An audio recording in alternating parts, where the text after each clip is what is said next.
Hello বন্ধুরা, কেমন আছো তোমরা? বিষয়টা হচ্ছে আমি 7 দিন ধরে কোনো ভিডিও দিচ্ছি না, প্রায় 1 সপ্তাহ। তো 1 সপ্তাহ পরে একটা ভিডিও দিতেছি, কারণ আমার মুরগির বাচ্চার বয়স হচ্ছে আজকে 7 দিন।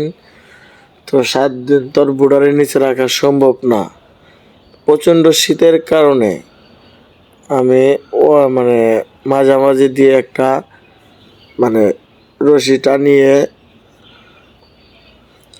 পেপার উপর দিয়ে দিয়েছি, আর হচ্ছে যে আর অর্ধেকটু খালি রাখছি। তো দেখতে পাচ্ছেন মুরগি শীত ধরে গেছে, এই কারণে আমি পেপার উপর দিয়ে দিচ্ছি। পেপারের নিচে অনেকগুলো মুরগি গেছে, তো কিন্তু পেপারের বাইরে কোনো মুরগির বাচ্চা নেই। তো দেখেন দল বাঁধে হয়েছে প্রচণ্ড শীতের কারণে। তো আমার এই জায়গায় আছে 400 পিস মুরগি, তার জন্য আমি 1000 ওয়াট লাইট জ্বালাচ্ছি। তো গরমের দিনে 400 ওয়াট জ্বালালে হয়, সে জায়গায় 1000 ওয়াট দিছে। তো আলহামদুলিল্লাহ বাচ্চাগুলো অনেক সুস্থ আছে। তো আপনারা দেখতেই তো পাচ্ছেন, এই যে দেখেন সব কিন্তু বোর্ডারের নিচে চলে গেছে। বোর্ডারের বাহিরেও আমি জায়গা করে দিছি যে বাচ্চাগুলো জানে তাপমাত্রা বেশি যেন না হয়। যার তাপমাত্রা বেশি হবে সে যেন থেকে চলে ওই সাইডে যায়, খোলা জায়গায় চলে যায়। বিষয়টা বুঝতে পারছেন? তো এটা হচ্ছে কাজী কোম্পানি লোহমান বাচ্চা, এই গ্রেডের। আজকে বয়স 7 দিন। তো আজকে আমি এই ব্রয়লার বাচ্চা, কাজী বাচ্চা আমি কাজী ফিডি খাওয়াচ্ছি।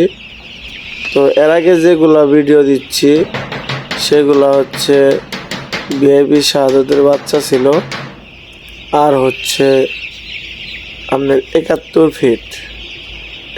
ফিটটা খাওয়াইছি। তো আলহামদুলিল্লাহ ওরা ভালো ফলন পাইছি।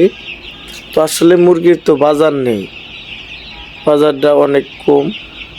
বাজার কম তাতেও সমস্যা নাই, খাবারের বস্তার দাম 2500 থেকে 2800 টাকার মধ্যে হলে হয়তো খামারিরা কিছু প্রফিট পাইতো।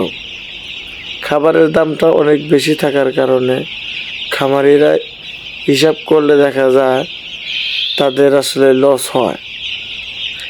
আপনারা হিসাব করে দেখবেন।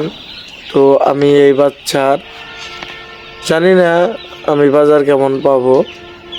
তো আলহামদুলিল্লাহ আল্লাহ পাকের ইচ্ছা, বাজার পাইতেও পারি নাও পাইতে পারি। বিষয়টা হইতেছে যে আপনারা দেখতেছেন বাচ্চাগুলো অনেক সুস্থ আছে। তো হ্যাঁ, আরেকটা কথা,